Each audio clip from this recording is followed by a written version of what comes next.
Who needs statism and socialism? Who needs a state in which the institutions doesn't work?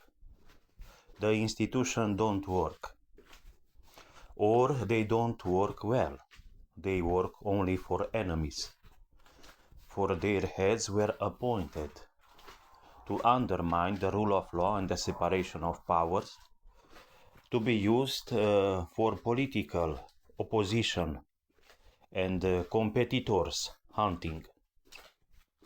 Who needs a society, a communist society, in which the plan of majority violates the human rights, the inalienable human rights, in which you are killed arbitrarily with reasons like those from show trials.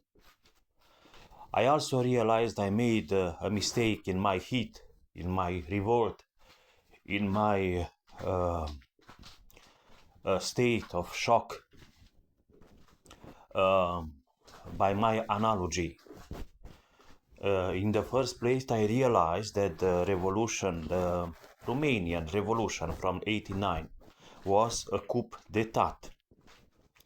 That is, Ion Iliescu, the manipulator, who was elected 2 times in 2 terms president of Romania, was a manipulator, a former friend of the Ceausescu family, and he employed the revolution of the people who wanted freedom like Vikings used to employ the wind to move their boats.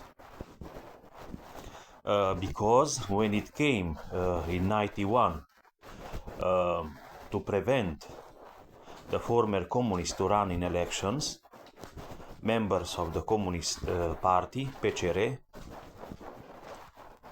PSR, Iliescu called the miners, manipulated the violent miners from Giului Valley,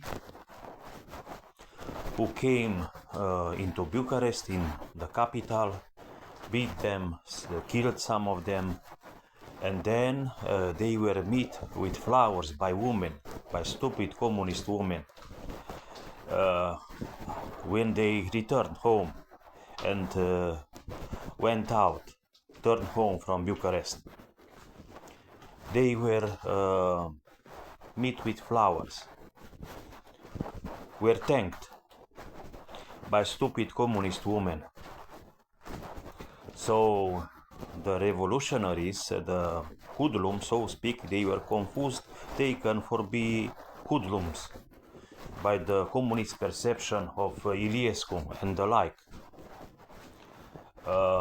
They were intellectuals, they were students, they were libertarians, they were capitalists, they were former people imprisoned in communist prisons, jails, and they wanted the former communists to be prevented somehow by laws or somehow to run in elections again.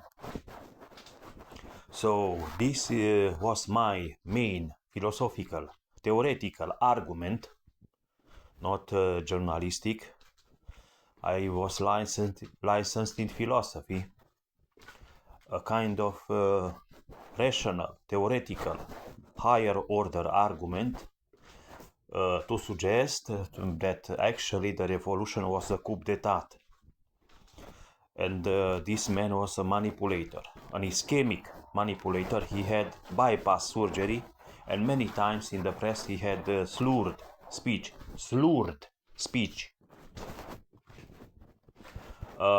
He was indeed intuitive, speaking fast, but he also had speech problems. And the television, the TV network said when he had, and yet he lived more than 90 years. He was never judged for the Mineriad, because every like Liceanu told, the famous intellectual Liceanu, representing the Romanian intellect, they have in their hands all the institutions. They drive, control all the institutions. And so he was never judged and lived more than 90 years, and my mother was killed at 70 years after 40 years of hard work with a small pension, pension, because he had diabetes, type 1 diabetes and asthma. He was working with half time, employed with half norm. And she was murdered, assassinated by them. They should not escape this party, this communist party. This should be judged, this left extremist party, betraying and killing, violating the constitution, the regime of the country, with our party. And such kind of party should be filtered out from the European Union. The European Union should be a democratic union. Its core values are actually fundamental democratical principles. And yet, things are not completely rational. Like in grammar, not all verbs are regulated.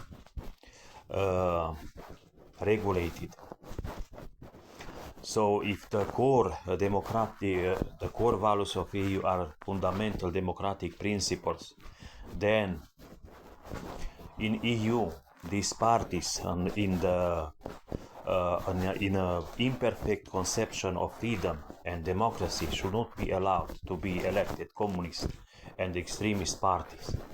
They should be filtered out. And I made this analogy mistake. This Mineriad was an argument that the revolution from 89 was a coup d'etat actually.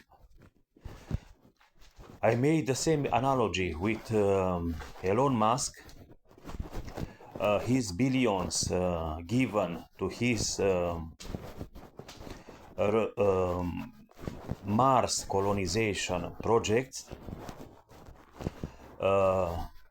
He got in time, by history, on long term, billions for his rocket projects. Probably they were not all meant to colonize Mars. Anyway, from an economical point of view, from a capitalistic point of view, such projects are futile, useless, unprofitable, and the fact that he manipulated the world, President Trump, trying to take Greenland to provoke opposition against Denmark, an EU member, a NATO member country, everybody could foresee what will happen, the opposition, and this could work for Russia. Finally, to make Mark Rutte to express the idea that NATO never invades anybody, even the invaders. So this revolting idea of taking Greenland was working for Putin. Putin is blonde. Putin is somewhat half Viking, so to speak, and they are Vikings.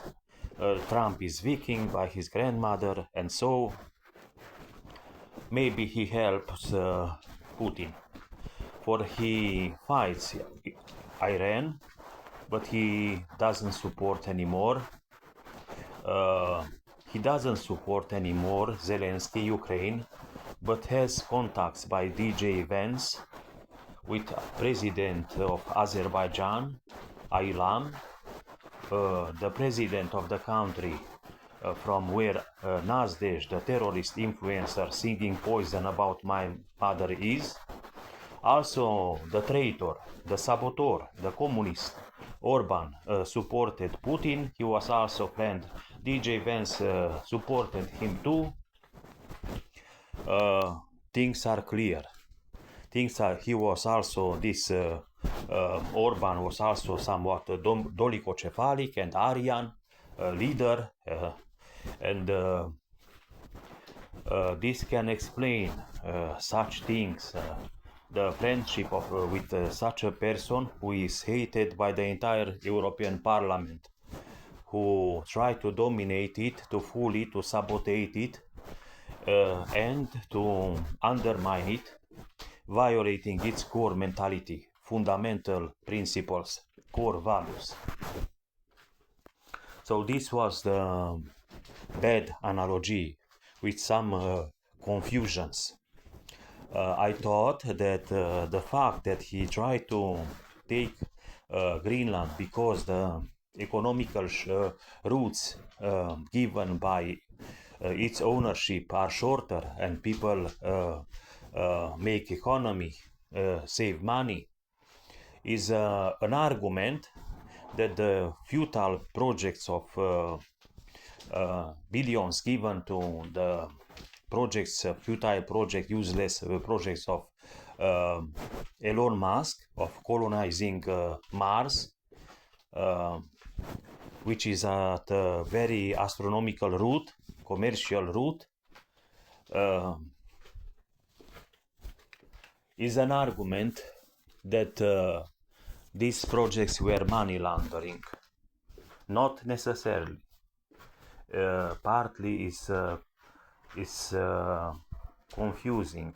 Is based on too easy shortcomings